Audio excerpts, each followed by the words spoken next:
Herkese selamlar. Sizin de bildiğiniz kimi ben artık yeni müşteriler tapmaya çalışıram ve onlarla əməkdaşlıq etmeye çalışıram. Ve bugün ise sadece 8 tane biznesi Instagram üzerinden DM yazmışam ve onlardan indi cevap gözləyirəm ve indi bugün kimi isə demək olar ki 100'den çox biznesi DM yazmışam Instagram üzerinden. Ama tabii ki bir çoxları mənə rədd cavabı verib. Ama yenə də dayanmayacağım, yenə də daha çox biznesə DM yazsın Instagram üzerinden. Veyahut da Instagram'ın olmasın başka bir platformlardan onlara DM yazacağım. Onlara mesaj yazacağım, yine onlarla əməkdaşlıq etmeye çalışacağım. Ve ilk müşterimden de sadece organik şekilde postlar, reelsler, storyler paylaşarak artık yavaş yavaş yaxşı nəticələr gətirirəm.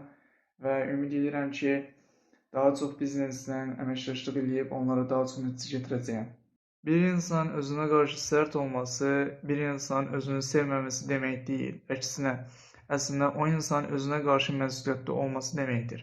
Çünki bir çox insan öz içindəki potensialı görüb hərəkətə keçmir və yaxud da öz içindəki potensialı heç belə görmür. Amma o içindəki potensialı görən insanlar isə yenə də rahatlığı seçib, öz istedadlarına güvənib, yenə də rahatlığı seçirlər və bir addım belə atmaq istəmirlər, qarşılarına bir hədəf qoyub o hədəf üçün çalışmaq istəmirlər.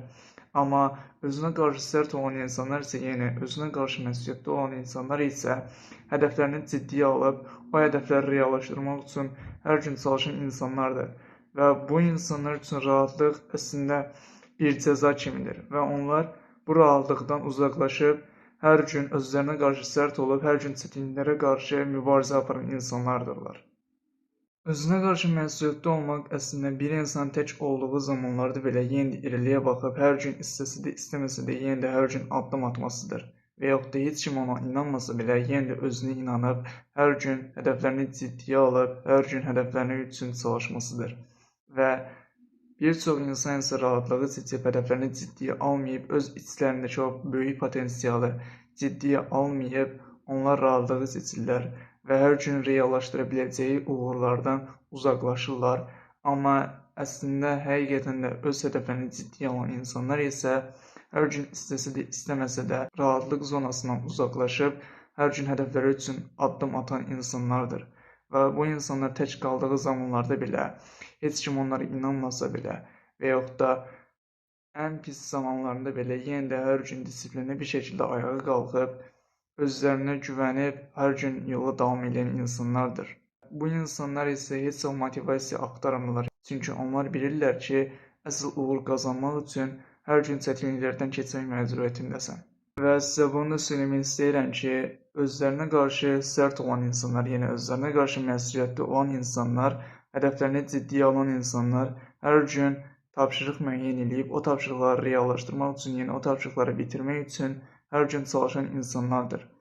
Və onlar böyük hədəflərini kiçik-kiçik addımlara bölüb, kiçik-kiçik hədəflərə bölüb, o hədəfləri reallaşdırmaq üçün hər gün günlük tapşırıqlar seçirlər və o günlük tapşırıqları reallaşdıraraq günün sonunda artıq onlar daha çox motivasiya qazanmış olur. Çünki onlar üçün bir tapşırığı bitirmək onlar üçün 10 qat motivasiya deməkdir və onlar bir tapşırığı bitirdikdən sonra motivasiyaları artır və əgər ki siz də hədəflərinizi ciddiyə alan insanlardansınızsa, hər gün tapşırıqlar müəyyən edib o tapşırıqları reallaşdırmaq üçün hər gün çalışmalısınız. Görəcəksiniz ki, hər gün tapşırıq müəyyən edib o tapşırıqları reallaşdırmaq üçün hər gün çalışdıqda siz artıq oradan motivasiya alıb, bu motivasiyadan istifadə edib daha çox tapşırığı da reallaşdıra biləcəksiniz.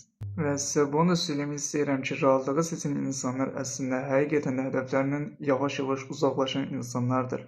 Çünki bu insanlar hər gün rahatlığı seçərək, hər gün TikTokda, Instagramda və yaxud da YouTube'da boş-boş videolar izləyərək hər gün hədəflərindən yavaş-yavaş uzaqlaşırlar. Çünki onlar hər bir videonu izlədikdə beyinlərində dopamin səviyyəsi qalxır və təbii ki, mənim əvvəllər də çəkdiyim videolarda da sizə də söylədiyim kimi siz TikTokda biraz vaxt keçirdikdə, tutaq ki, 5-10 dəqiqə vaxt keçirdikdə orada əyləncəli bir videoya baxdıqda beyniniz daha çox videoya baxmağa yönləndirir və siz burada artıq saatlarınızı boş yerə sərf etmiş olursunuz və artıq bir addım atmaq belə sizin üçün çətinlik formasına gəlir.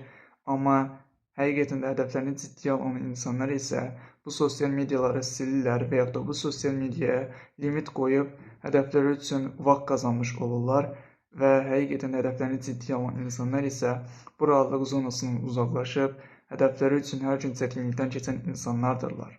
Və sizin də gördüyünüz kimi mən 20 yanvar günü hava 2 dərəcə olduğu halda yenə də çölə çıxıb idman etməyə çalışdım və bunu YouTube vasitəsilə çəkib sizə göstərməyə çalışdım. Bu videonu çəkməkdə əsas məqsədim isə bu videonun mövzusu ilə uyğun olması idi və ümid edirəm ki, bu video sizin üçün bir dəstək verici bir video olmuş oldu. Və bu videonun da sonsuz olaraq söyləmək istəyəcəyim şey odur ki, özünüzə yaxşı baxın, sağ olun, hər gün disiplinli bir şəkildə çalışmağa başlayın.